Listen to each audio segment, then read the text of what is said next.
Você tem que estudar realmente, porque isso não tem nem na base. E eu até falei que você tinha dado uma antecipação, que a gente ia falar sobre estratégia, sobre essa transformação, e eu vejo muito esse olhar vindo da consultoria, né, da Aquila, porque Muito. quando você pega ali um repertório muito grande, né, de tipos de negócios segmentos, diferentes, total. exatamente.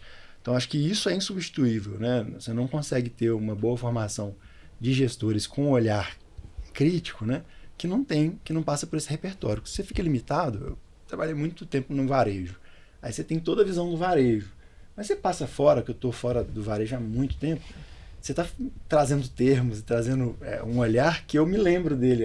Agora que você está falando, eu me lembro dele. Eu falo, cara, a gente olhava para isso, a gente olhava para aquilo.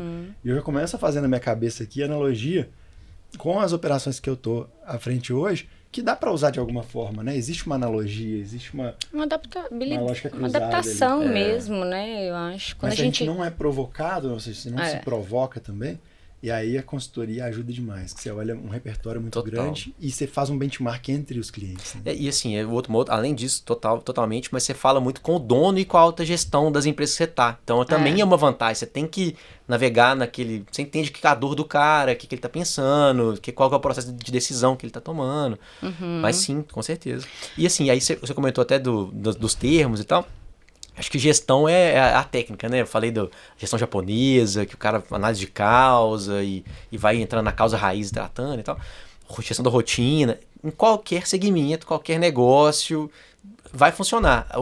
O difícil, né? O desafiador é ter a pessoa de conseguir entender e adaptar ali e aplicar aquilo para diferente cenário. Mas, claro que numa indústria ali é bem mais, né, o negócio é bem mais cartesiano, como tá no livro, o texto.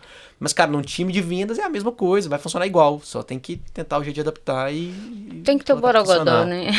Vendas tem que ter tem que ter uma humanização, tem que ter um jeito único, né, de atender, e eu sei o desafio que é tornar esse corpo de vendas o mais dinâmico e alinhado possível, mas é um trabalho que vale muito a pena, assim, né, sobretudo.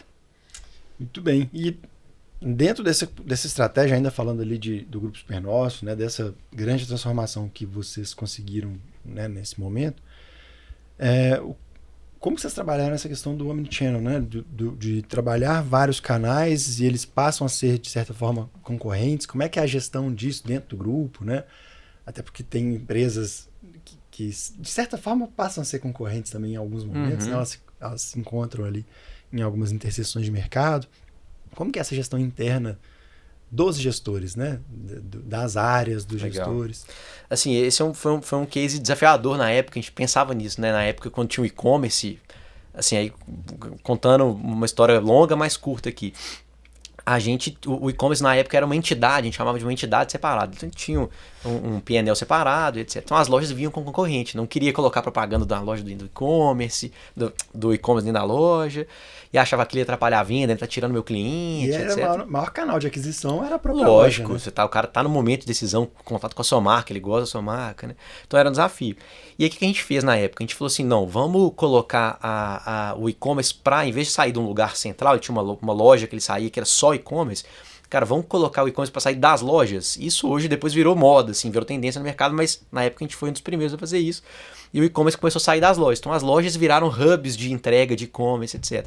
Só que aí, o que a gente fez? A gente incluiu o e-commerce dentro do P&L do lucro da loja. Então o gerente da loja, ele ganhava também sobre a venda do e-commerce. Que compunha o resultado dele. Aí o jogo virou, assim. Aí o cara, ele precisava pedir, aumenta meus pedidos aqui, coloca mais bairro, né? Deixa eu entregar mais. Então virou o jogo. Porque você botou o cara pra jogar junto. E é claro assim, né? Vamos pensar na teoria, tudo é lindo. O cara, não, tem que pensar na empresa e tal. Mas na prática, todo mundo é envolvido por interesse ali. Então você tem que tentar acomodar isso de uma forma. E você percebe que é uma estratégia que você incorpora que traz, às vezes, muito mais lucro para a empresa e evita desgastes, né, entre os canais. E esse é um hackzinho que eu falo diariamente com os clientes, assim, até com quem não é cliente, né? Quando a gente está trocando ideia e tudo.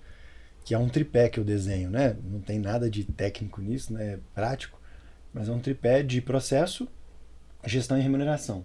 Então o que você faz é isso, é beneficiar um ao outro, né? Se eles não estiverem muito alinhados, aí você vai trabalhar só um processo, mas você não vai remunerar, Lógico, você não beneficia a gestão. Se você cria a gestão e cria o processo, interna. mas, né, enfim, remunera, faz a gestão, mas não tem um processo que beneficia aquele resultado, isso também não... Eu falo que a remuneração variável, o book de remuneração variável do gestor da pessoa, tem que precificar o tempo dele, entendeu? Então, cara, cada um tem um peso ali, o tempo dele tem que estar mais ou menos com base naquela distribuição dos pesos de cada um, entendeu? E aí você tem que, obviamente isso tem que se derivar da estratégia. Então, a estratégia vai falar algum caminho que você quer seguir, você tem que, no final, né, na cauda, ele tem que chegar num book de metas pro cara precificar o tempo dele no que é mais importante com base naquilo que ele vai ser remunerado e beneficiado.